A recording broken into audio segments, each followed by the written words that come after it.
Bonjour tout le monde. Aujourd'hui, dans notre petite vidéo, on va parler de la différence entre c'est et il est. J'imagine qu'en anglais, c'est à peu près la même chose. It is or this, n'est-ce pas? Mais en français, c'est très fréquent de les utiliser de façon interchangeable. Donc, on va voir quelques emplois proposés par votre livre. Donc, quelques différences entre ces deux constructions. Un nom est un adjectif. Donc, si vous voulez avoir un peu plus de détails, vous pouvez vérifier le livre, mais je vais vous expliquer ce que ça veut dire. Par exemple, quand vous utilisez la construction il est, c'est généralement quand vous n'avez pas un adjectif qui décrit le nom. Donc, si vous dites il est étudiant, il est détective ou elle est étudiante, n'est-ce pas? Donc, ici, on parle de il est, mais juste pour vous montrer que vous pouvez utiliser les deux dans ce cas-là. Donc, utilisez il est seulement si vous avez un nom. Donc, pas d'article, pas d'adjectif. Si maintenant vous voulez donner un peu plus de détails par rapport au nom, par exemple, c'est un excellent détective. Dans ce cas-là, étant donné que vous avez un adjectif, il est préférable d'utiliser un c'est. D'accord? Notez aussi que je ne dis pas c'est excellent détective, c'est un excellent détective. Donc, c'est plus spécifique quand vous utilisez il est. C'est un bon étudiant. D'accord? Autre point commun, donc avec c'est un peu comme un commentaire général. D'accord? Par exemple, c'est avec joie qu'on le fait, ou c'est sûr, c'est parfait, euh, etc. D'accord? Donc, par exemple, si vous dites c'est parfait versus il est parfait, c'est comme général, c'est un commentaire général, mais il est parfait, vous parlez de quelqu'un. Ok, donc il y a un adjectif, vous décrivez la personne. Avec il est, encore une fois, c'est plus spécifique. Ok, il est content de lui. C'est avec joie qu'on le fait, ben c'est général, mais ici on parle d'une personne. D'accord, c'est spécifique.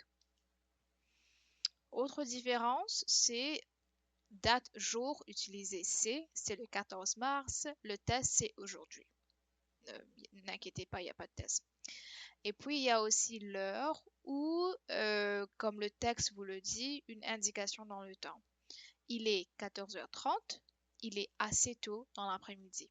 D'accord? Donc, ça vous dit exactement euh, le temps dont on parle. D'accord? Pour introduire un nom propre, un pronom ou un infinitif, vous utilisez seulement c'est. D'accord? C'est Paul, donc vous introduisez quelqu'un.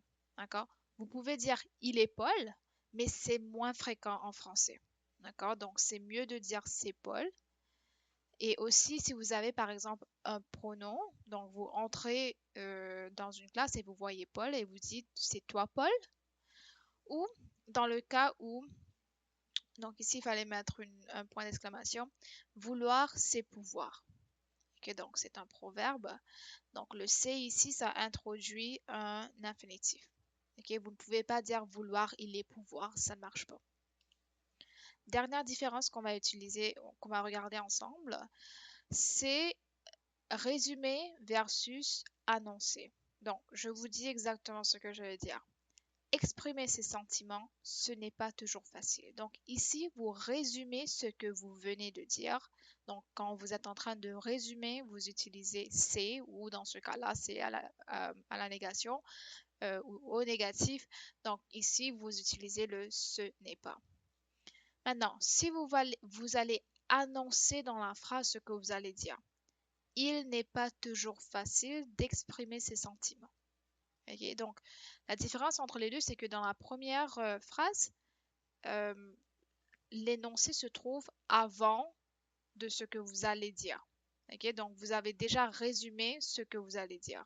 Ici, vous allez annoncer que c'est difficile d'exprimer ses sentiments. Pour pratiquer rapidement ce qu'on va faire, je vais trouver... Voilà, donc ce qu'on va faire, on va faire ensemble page 249, exercice 2. Donc, je vous conseille de le faire par vous-même en premier, puis on va le faire ensemble. Première question. 4 heures du matin, tôt. Donc, n'oubliez pas, quand on parle de l'heure, c'est toujours il est. OK? Même avec l'indication du temps. Seulement si vous parlez de la date ou le jour de la semaine, par exemple, c'est lundi, c'est mardi, vous utilisez c'est. Donc ici, heure, il, est, tôt, c'est bien sûr indication du temps. Ce que tu as dit, tout à fait vrai. Donc, qu'est-ce qu'on fait ici? On résume, d'accord? Donc, vous avez déjà parlé de quelque chose, donc maintenant vous pensez, ok, ben oui, c'est vrai. Donc, vous dites, si on résume, c'est C. Le directeur soit sur le point de partir. Donc, ici, c'est comme si vous allez, euh, comment dire, vous allez annoncer quelque chose. OK? Mais aussi, puisque vous parlez français, vous savez que vous pouvez pas dire le directeur, c'est sur le point de partir. Ça ne marche pas. OK? Donc, c'est plutôt comme it is dans le sens de cette phrase et ça ne marche pas. Il est sur le point de partir. Difficile de se rappeler de toutes les exceptions. Ici, c'est vraiment le cas de annoncer. OK? Donc, il est difficile de se rappeler de toutes les exceptions. Si vous dites se rappeler de toutes les exceptions, virgule, c'est difficile.